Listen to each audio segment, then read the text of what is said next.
আর বাংলার মানুষকে বলতে চাই, তৈরি থাকুন।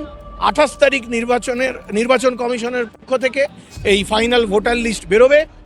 তারপর কিন্তু আপনাদেরকে গণতন্ত্র বাঁচানোর জন্য, আপনাদের নিজেদের অধিকার রক্ষা করার জন্য লড়াইতে নামতে হবে। নিজেদের অধিকারটা কেউ কাউকে ছিনিয়ে এনে দেবে না, আপনাদেরকেই নিজেদের অধিকারটা নিজেদেরকেই বুঝে নিতে হবে। বিজেপি নির্বাচন কমিশনের মাধ্যমে এই এসআইআর নামে একটা প্রতারণা করছে মানুষের সঙ্গে, এই গণতন্ত্রকে ধ্বংস করার একটা প্রচেষ্টা করছে। আমরা তো একটা ব্যাপার সাধারণ মানুষের কাছে বারবার বলেছি এবং সাধারণ মানুষ আজকে সেটা বুঝতে পেরেছে। এটা প্রমাণিত সত্য যে যাদের নাম বাদ যাচ্ছে তার জন্য সম্পূর্ণভাবে বিজেপি দায়ী। শুভেন্দু অধিকারী আজকে ভয় পেয়ে এই কথাটা বলছে। মানুষ যেহেতু বুঝতে পারছে যে বিজেপির চক্রান্তেই মানুষের নাম বাদ যাচ্ছে, মানুষ রিভল্ট করতে পারে, শুভেন্দু অধিকারীকে প্রশ্নের সম্মুখীন হতে পারে। শুভেন্দু অধিকারী এই দুদিন আগেই এখানে নির্বাচন কমিশনে ঢুকতে গিয়ে তাকে রীতিমতো সাধারণ মানুষ জুতো দেখিয়েছে। দলিত ভোটার, সংখ্যালঘু ভোটার, মহিলা ভোটার, এদের নাম ওরা বাদ দিয়েছে। এই ডিসক্রিমিনেশন আমরা মানছি না। শুভেন্দু অধিকারীর কথাকে এখন ওনার পার্টির লোকেরাই গুরুত্ব দিচ্ছে না।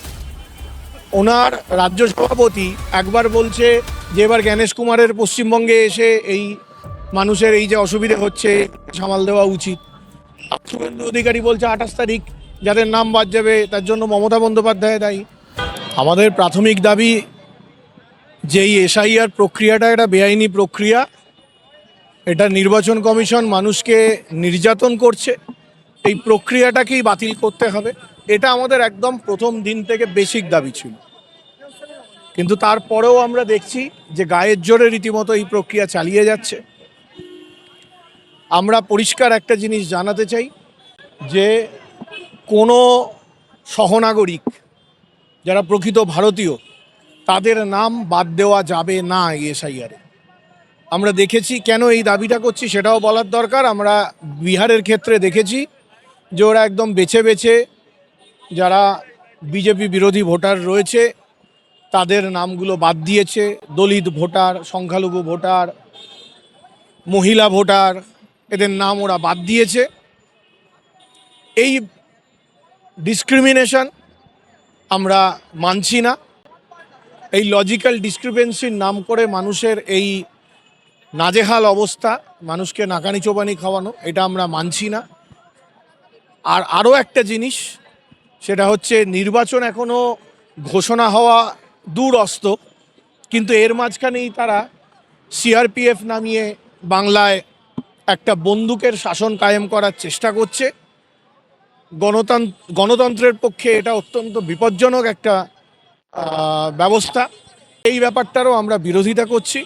আজকে আমাদের এই সব কিছু নিয়ে, এই সমস্ত যেই নির্বাচনের নাম করে নির্বাচন কমিশনকে এই এসআইআরের নাম করে নির্যাতন করছে এবং সেটা সম্পূর্ণভাবে বিজেপির উচ্চতম নেতৃত্বের নির্দেশ করছে এই চক্রান্ত, এর বিরুদ্ধেই আমরা আজকে আমাদের এই জমায়েত করেছি। নির্বাচন এখনো দূরস্থ, এখনই রাজ্যে কেন্দ্রীয় বাহিনী কেন পাঠানো হচ্ছে? এটা তাহলে ওরা একটা ভয় পাচ্ছে যে প্রচুর লোকের নাম ওরা বাদ দেবে বেআইনিভাবে, সেই মানুষেরা হয়তো রাস্তায় রিভল্ট করতে পারে, পথে নেমে বিদ্রোহ শুরু করতে পারে। এই ভয়েতেই তারা কেন্দ্রীয় বাহিনী নিয়ে আসছে। নির্বাচন এখনো ঘোষণা হয়নি। নির্বাচন ঘোষণা হলে কেন্দ্রীয় বাহিনী আসে আমরা জানি, নির্বাচন ঘোষণাই হয়নি। এই অবস্থায় ওরা কেন্দ্রীয় বাহিনী আনছে। এইভাবে ওরা বন্দুকের শাসন কায়েম করতে চাইছে, on the gun point vote করাতে চাইছে, যাতে মানুষ ভয় পেয়ে, ওরা মনে করছে মানুষ ভয় পেয়ে বিজেপিকে ভোটে জিতিয়ে দেবে। কিন্তু বাংলায় এই আশা করা সম্পূর্ণভাবে একটা কি বলা যেতে পারে ভ্রান্ত ধারণা।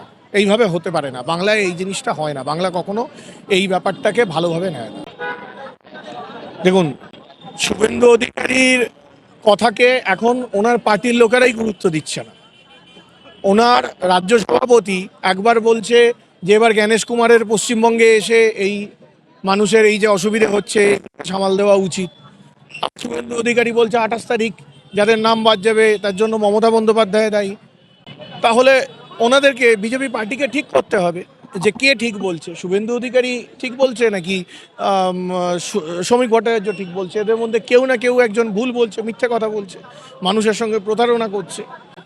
আসল ব্যাপারটা হচ্ছে বিজেপি নির্বাচন কমিশনের মাধ্যমে এই এসআইআর নামে একটা প্রতারণা করছে মানুষের সঙ্গে, এই গণতন্ত্রকে ধ্বংস করার একটা প্রচেষ্টা করছে।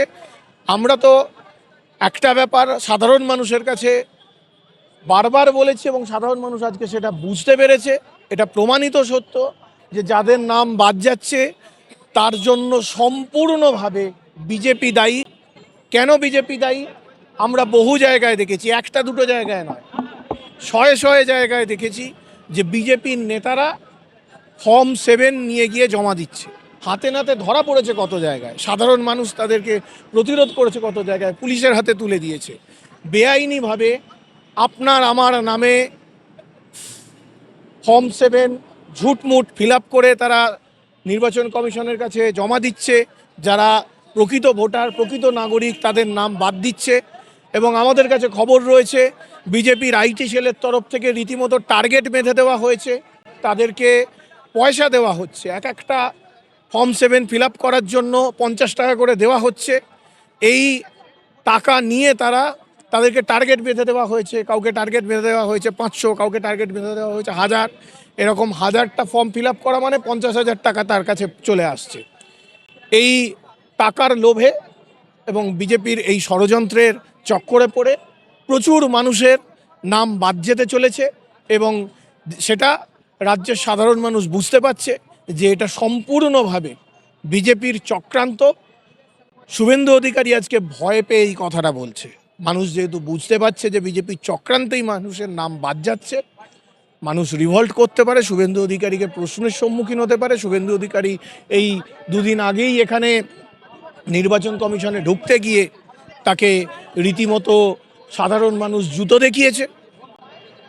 এই ব্যাপারটাতে শুভেন্দু অধিকারী সন্ত্রস্ত, শুভেন্দু অধিকারী ভীত। এবার ওই জন্যই ও বলছে যে এর জন্য দায়ী মমতা বন্দ্যোপাধ্যায়। মমতা বন্দ্যোপাধ্যায়ের জন্য নাকি বাংলার মানুষের নাম, নাগরিকদের নাম বাদ পড়বে। যদি মমতা বন্দ্যোপাধ্যায়ের জন্য বাদ পড়ে তাহলে বিজেপির কর্মী যারা রয়েছে, বিজেপির যারা এই আইটি সেলের যেসব হুলিগান রয়েছে, তারা কেন শয়ে শয়ে এইরকম ফর্ম 7 জমা দিয়েছে সাধারণ নাগরিকদের নামে?